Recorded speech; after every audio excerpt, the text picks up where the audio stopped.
You know the exact feeling when a band you absolutely love announces a tour, and instead of being hyped, you just get that instant sinking feeling because you know that within the next 5 minutes, you're going to have to play the venue lottery. You have to figure out how that specific place will handle access, brace yourself to sit on the phone for hours, fight with a broken web form, or send over your entire life medical story just to get that access seat way in the back or a platform spot sorted.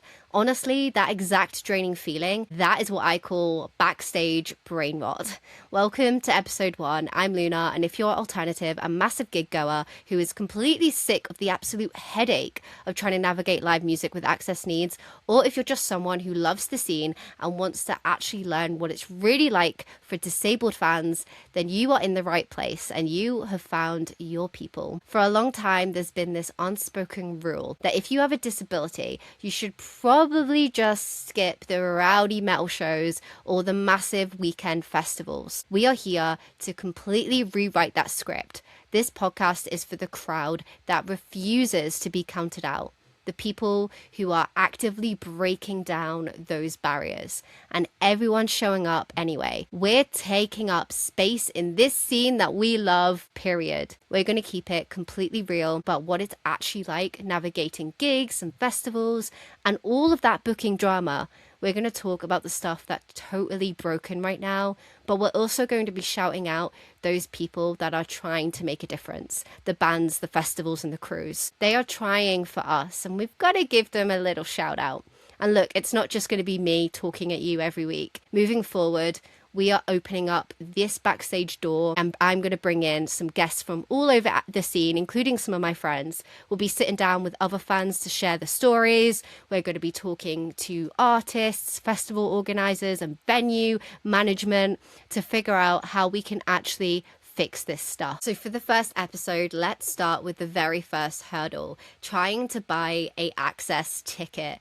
Now, if you don't have access needs, buying a ticket is stressful. However, it's pretty simple. You find the app or the website, you go in the queue, you buy your ticket, your bank account cries a little bit, but boom, you'll go into the show. But if you're an access customer, buying a ticket feels like a part-time job that you don't even get paid for. You're paying out hundreds for.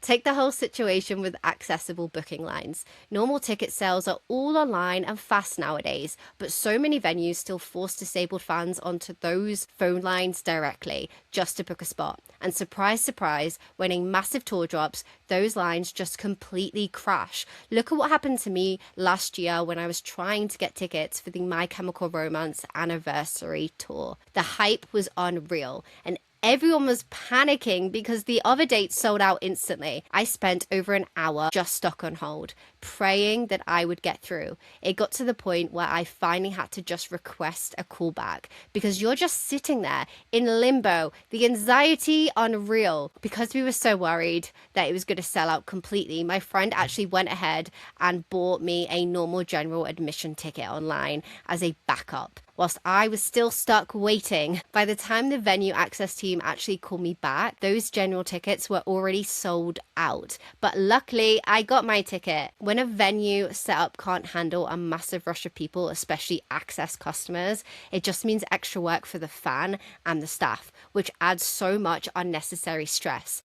And it ruins that exciting moment that we should feel because we end up having flare-ups if you have a chronic illness. And it's the exact same issue with online forms. The online forms are a good idea, but when you hit submit, you don't always get that automatic confirmation email. So sometimes it just vanishes and you're left wondering if you've even got the ticket or if anyone's read it in the first place. Then there's the absolute nightmare of proving you actually need the tickets.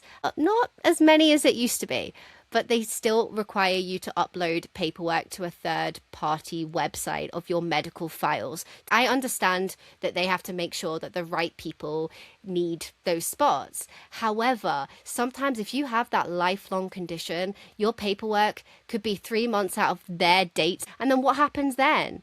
You're left without an access ticket because you have a lifelong disorder. And every single venue uses a completely different system.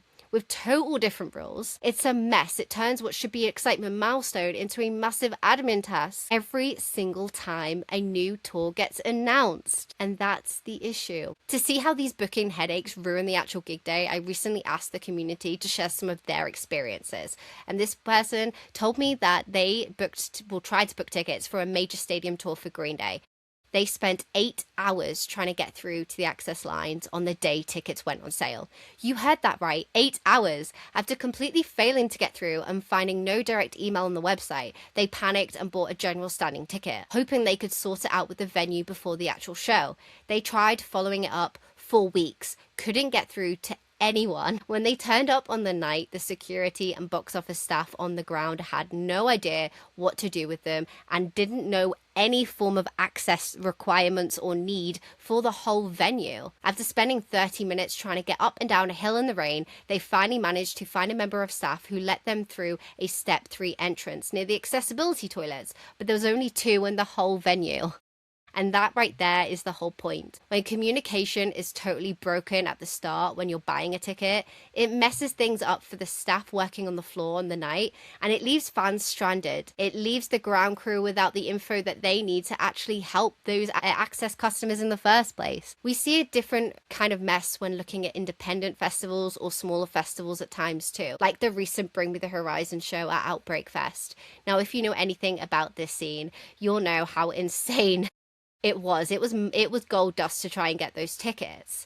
The demand was off the scale. But when it came to booking access, it was incredibly frustrating. Some people emailed the access team literally 1 or 2 minutes after tickets went on sale, only to be told that all the accessibility tickets were gone and there was no companion tickets left. Now, this is a small venue.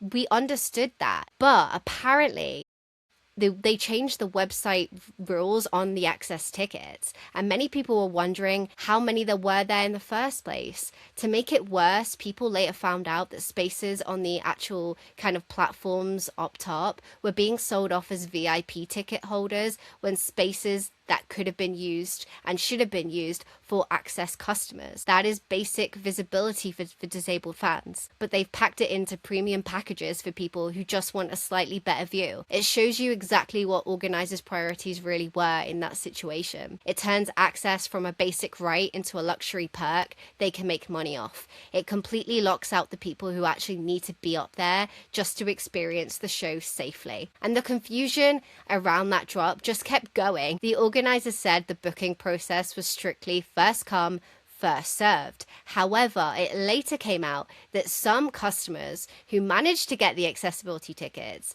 they applied 8 to 10 minutes after. So the people that applied within 60 seconds were left wondering, why didn't I get it? What went wrong? The worst part is the venues still have not answered people's questions as to why that changed so dramatically. It may have actually been sorted based on specific access cards and their needs on the card, instead of it being first come, first served. And if a festival needs to prioritize spots based on specific medical needs, that is okay, but at least be upfront about it, you know? We need honesty in this space. If you're giving away tickets, it will prevent confusion, is what I'm trying to get out, and it'll build trust with the crowd. Ultimately, whether it's a massive stadium tour or an indie small venue or festival, we are desperately trying to have that transparentness of finding out what will work for access customers. Now, with that in mind, I want to hear from you guys. So tell me, what is your worst access booking story?